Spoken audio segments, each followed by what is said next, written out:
Well, I have to say, Gleeson, that Extinction Rebellion mob, they're a bit like cane toads. They're on their march down south, and the rest of the country is now living through what you've been living through in Brisbane for some time.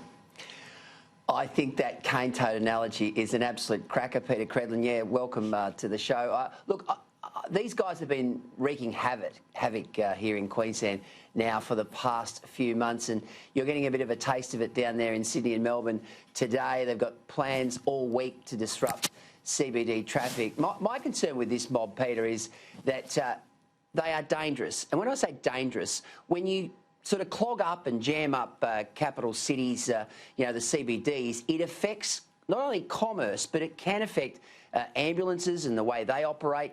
I know of one instance in Brisbane recently where a particular person, there was a delay to picking them up from a critical situation. We've now heard in the last 24 hours that Extinction Rebellion are looking at doing what they did at Heathrow Airport 3 weeks ago, where their co-founder, a guy called Roger Hallam, led the charge with drones within the 5-kilometre exclusion zone. Now, that takes it to another level. If these idiots are prepared to, in some way jeopardise passenger aircrafts with their madness, their climate change zealotry, well, that takes it to another level. And my argument today in my column in the Courier Mail is we should be fair dinkum about throwing these people in jail. We should be fair dinkum about recording convictions.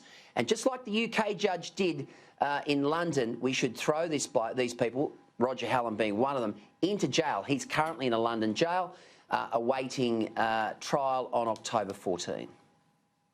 Well, down here in Victoria, it's not just disruption, James. We're talking here about an extinction rave for Friday night, a swarm for survival in Wednesday. They're already camping out in Carlton's Exhibition Gardens and other places, and a nudie parade, if you can believe it, on Saturday. Well, it was always going to be a little bit more exotic and out there than the Queensland version.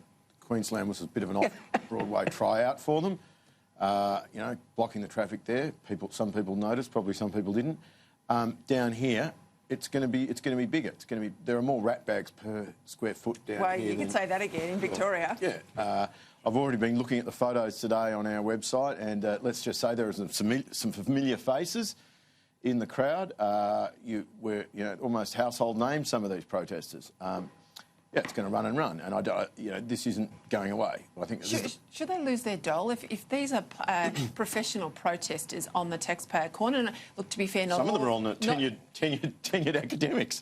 Well, and not all of them are on the taxpayer coin, but a lot of them are. Well, the academics are, but a lot of them are on the dole, and they can't possibly be looking for work if they're protesting. Should we be getting tougher here?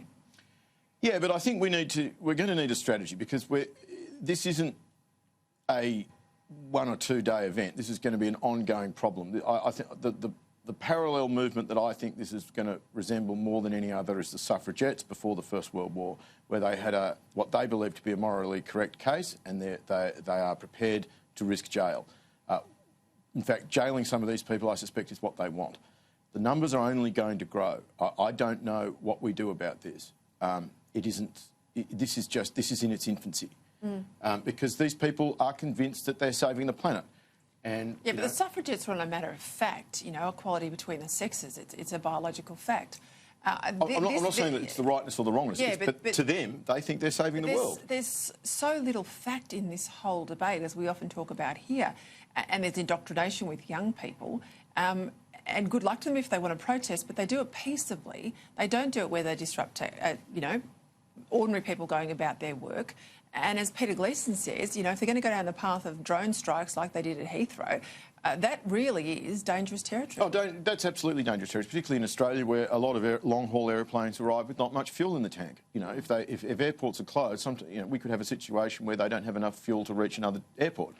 That's very, very serious. But if we're talking peaceable, sitting down in the road is technically peaceable. That's the problem we've got.